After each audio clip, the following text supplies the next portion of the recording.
we believe that when we get involved in those negotiations, although it's created a lot of mixed feelings and emotions, we need to put the emotions on the side and use two tools which are objective. One is what science tells us, and the other one is the rule of law. The rule of law is very important. For us, we believe that the current regime of international climate change governance is based on strong rules which represent multilateralism, and those rules are sound, they're good. For us, if it's not broken, don't fix it. We believe that we should try to build on those rules. We understand that the Kyoto Protocol doesn't capture all emissions, but for us, whatever the percentage of those parties involved in the KP, 23%, 21%, we believe that if 21 or 23% of the class are good students, there's no reason to fail the whole class. We should try to push the good student to do what's right, and then ask to the other students to raise the level of their capacity so that they can be better students.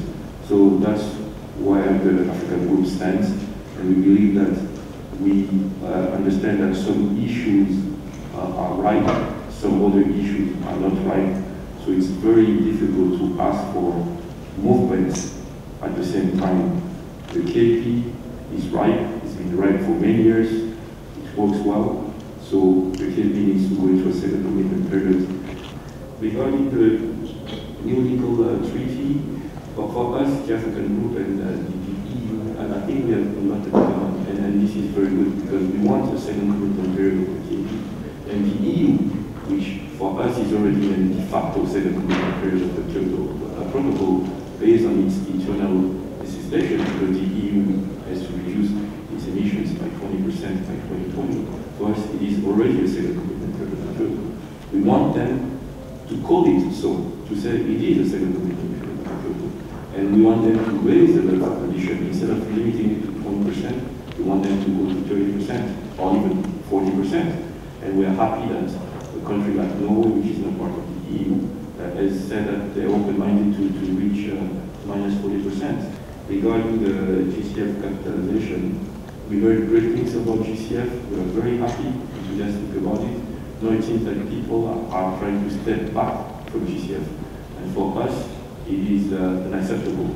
It is important that we go all the way. We can not just talk the talk, we need to walk the walk.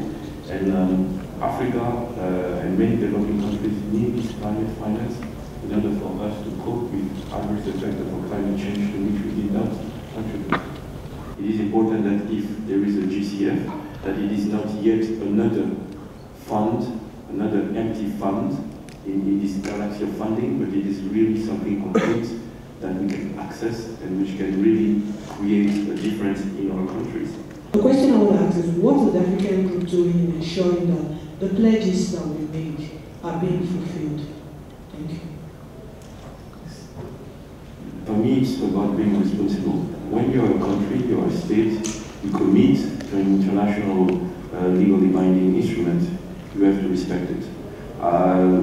If those countries don't respect their word, what is it to say about the promissory note they will issue to raise funds on the international markets?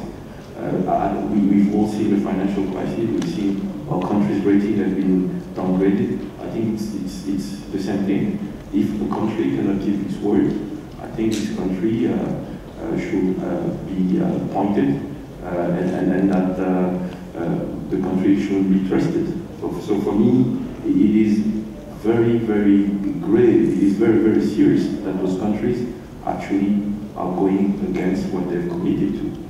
For me, I have a hard time comprehending that a country on which soil the Kyoto Protocol was agreed in its historical capital, a country which has made us be used to its traditional long values, like the sense of honor, today is going to dishonor that agreement. For me, it is very grave, and I'm sorry to say, but it creates a very bad precedent, because how can you build the level of trust required for you to ask emerging economies to go into legally binding instruments while the first one has not been respected. So it is a very, very bad precedent.